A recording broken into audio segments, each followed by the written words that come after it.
ওরে ভাই সাব, এই যে দাঁড়াইতে পারবো না, দাঁড়াইতে পারবো না, সামনে সামনে সামনে সামনে, দাঁড়াইতে পারবো না দাদা, দাঁড়াইতে পারবো না, দাঁড়াইতে পারবো না, দাঁড়াইতে পারবো না, দাঁড়াই সামনে সামনে সামনে, এই জায়গায় দাঁড়ানো নিষেধ, দাঁড়ানো নিষেধ, দাঁড়ানো নিষেধ, দাঁড়ানো নিষেধ, দাঁড়ানো নিষেধ, দাঁড়ানো নিষেধ, দাঁড়ানো নিষেধ, দাঁড়ানো নিষেধ।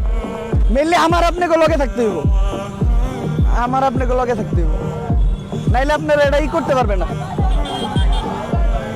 ওকে, থ্যাংক ইউ দাদা, thank you thank you thank you. আসলে আমার পসিবল না এই জায়গায় দাঁড়ানো।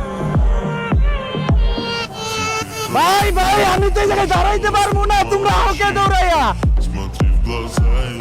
ভালো আছেন ভাই? আমি তো এই জায়গায় দাঁড়াইতে পারবো না, তোমরা ওকে কেমনে দাঁড়াবো ভাই? পাগলা ভাই, সব পাগল।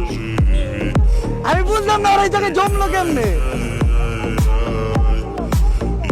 আর ভাই এখন আমি কি করবো? আমার পক্ষে তো পসিবল না যায় খারানো।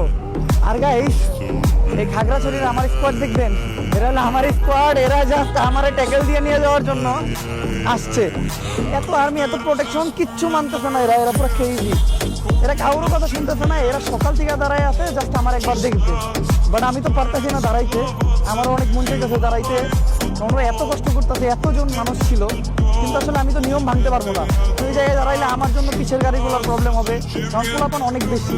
তো আমার ডিরেক্ট খাগড়াছড়ি যেয়ে ব্রেক দিতে হবে। তাহলে আমাদের এই জায়গায় একটু ব্রেক দিচ্ছিল, তো এই জায়গায় থামলাম। আর অনেকগুলো বাইক আমাদেরকে ফলো করতে আসছে। আসলে আমার কিছু করার ছিল না, আপনারা আমার অফ করে দিয়েন।